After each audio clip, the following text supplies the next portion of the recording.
পৃথিবী বড় স্বার্থপর, দুনিয়া বড় স্বার্থপর।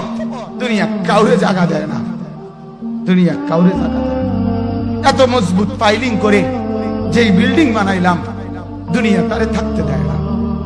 যা বেটা যা, যা তুই লাথি দিয়া বাইর করে যা, কবরে যা, কবরে যা। দুনিয়া কাউরে থাকতে দেয়।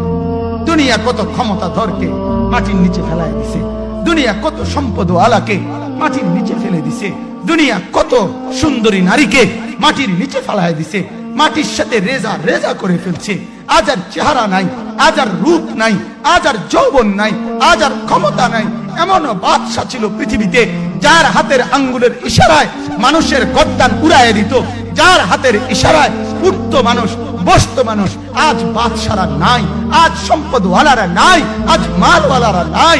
দুনিয়া গবেষক আলেম ডক্টর আফম খালিদ হোসেন, অনেক বড় মাপের আলেম এবং জ্ঞানী গবেষক, উনি বলছেন এক পিঁপড়া সামান্যটুকু খাবার খায়, হ্যাঁ, কিন্তু এরপরও সে জমা করে রাখে।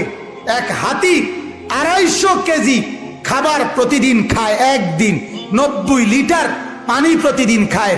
উনি বলছেন কিন্তু কোনদিন হাতি সে পরবর্তী বেলার খাবার কান্দে করিয়া তার কাছে নিয়ে আসে না। সে এরপরে প্রতিদিন মাওলার উপরে তাওয়াক্কুল করে থাকে। রব্বুল আলামিন 250 কেজি খাবার প্রতিদিন তার কাছে পৌঁছায়া দেয়। হযরত বলেন এক সাগরের তিমি এক লোকমায় যেই খাবার খায়, এক লোকমা 200 শক্ত সামর্থ্য জোয়ান যুবক গোস্ত ভাত খাইয়া একবারে যা খাবে, এই সাগরের তিমি এক লোকমায় তার চাইতে বেশি খাবার খায়। সাগরে কত লক্ষ তিমি।